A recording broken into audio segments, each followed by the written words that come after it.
Last night was a really good night of predictions for me, and if you watch Nathaniel Wood versus Morgan Charrier, you will understand that that was not an easy fight for Nathaniel Wood, and he went out there and made it look extremely easy. He was extremely comfortable throughout, and he obviously really badly dropped Charrier in the first round. The way Charrier fell to the canvas, he was out, and I genuinely think sometimes when the fighter hits the canvas, the instinct to just grab a hold and recover kicks in. And I will say Nathaniel Wood does this a lot. He massively hurts people in fights, and then they recover. They get a hold of him. They bring him down to the mat with him. It happened against Feely.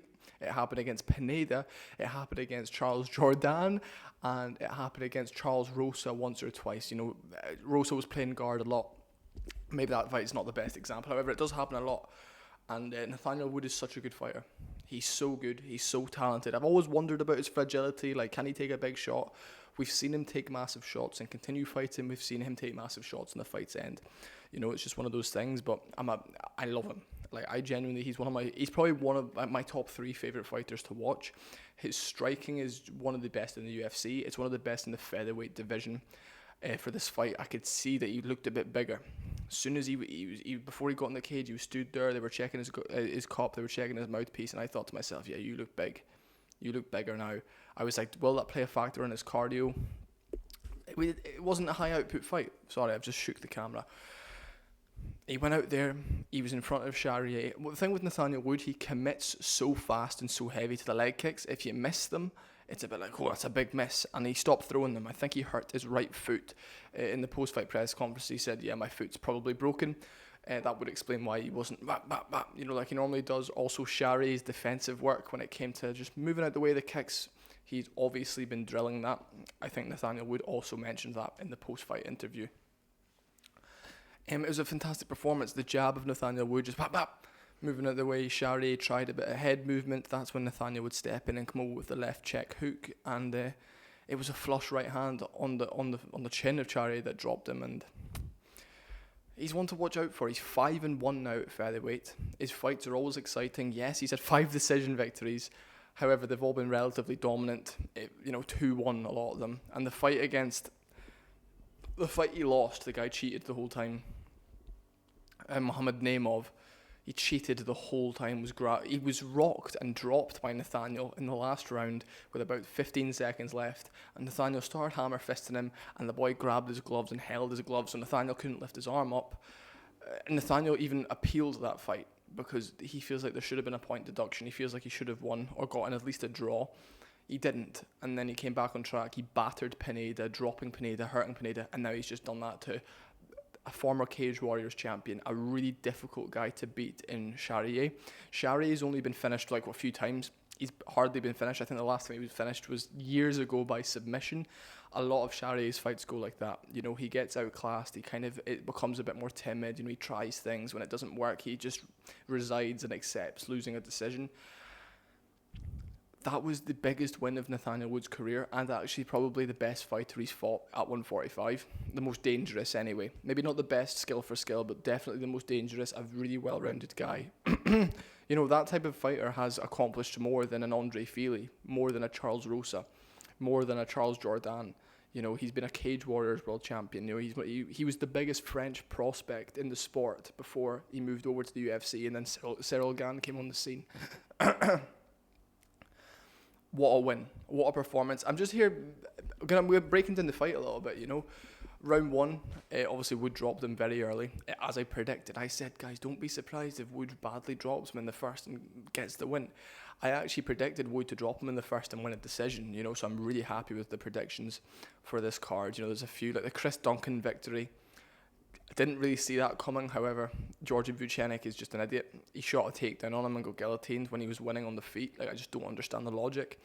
I think, again, a lot of these fighters just get on the big stage and they just go back to muscle memory and what they feel comfortable with, If they're winning on the feet, but they're more comfortable grappling, that's more their style. They will just try and implement what they're more comfortable with. And for Vucenic, it didn't work. And now he's 0-2 in the UFC, which is not a good start. However, you see people like Charles Oliveira, Vucenic's 29, he's got years ahead of him. He's got 6 years left in the sport, 3 fights a year. What the fuck's 3 times 6? 18.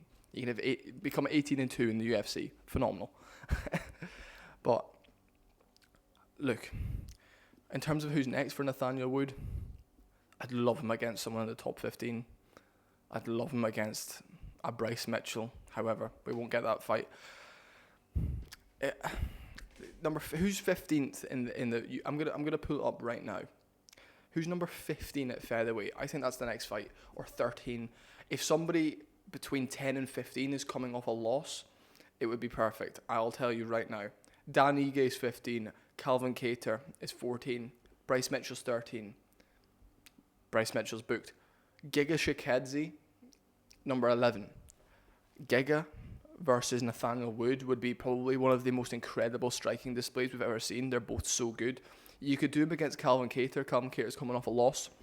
Nathaniel Wood versus Calvin Kattar is next. That's what I want to see. That is a massive step up in competition, even from Charrier. I think Wood gets it done. Calvin Kattar would be much bigger than him, like tremendously bigger than him in there. However, you know, we've seen people like Max Holloway fight Calvin right lately. He's stuck in there for the 5 rounds. If Nathaniel can piece the boy up and get rid of him, that could be amazing. Wood versus Kattar, UFC Fight Night London, main event. That's what I want. You need to push Nathaniel Wood's name, and maybe I'm biased because I really like him. However,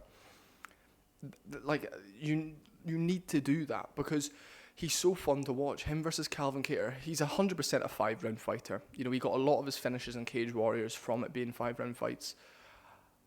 He could submit Kattar. He'd be much faster than Kattar on the feet. Kattar starts slow.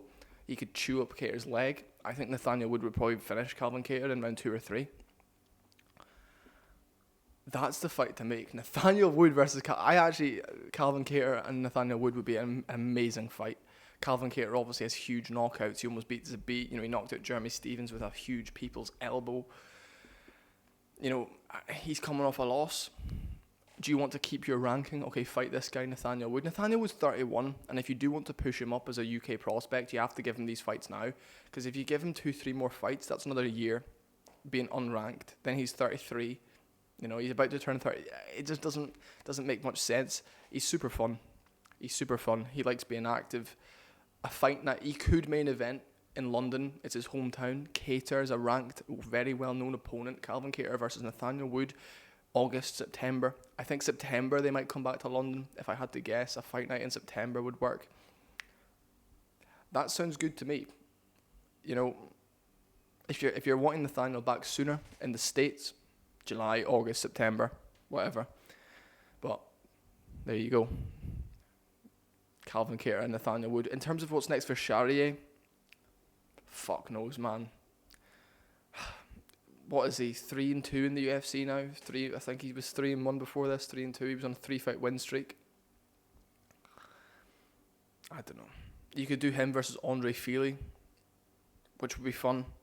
You know, you could do Nathaniel Wood also versus Lerone Murphy or Josh Emmett, the winner or loser of that. That happens soon. I just want to see him go up the ranks. I think he's so talented. He's probably one of the best homegrown UK talents we've ever had in terms of striking ability. He's so fast. It's a shame a lot of English guys are quite chinny though. They don't really like taking a smack. That's just maybe genetic. But yeah, he's so fun to watch. I think give him a big fight next. Calvin Kattar versus Nathaniel Wood would be absolutely incredible. I know Nathaniel said he'll fight absolutely anybody. Massively respect it. He's now not arsed about rankings. You know, he's making money from these fights, and you know, the harder the fights get, the more chance it is you lose, and then you go down a contract. You know, It is what it is. What a fighter! I mean, there's a lot of holes in everyone's game. Nathaniel Wood, his finishing instincts, I personally don't rate that high. However, he's so talented, and I would absolutely love to meet him.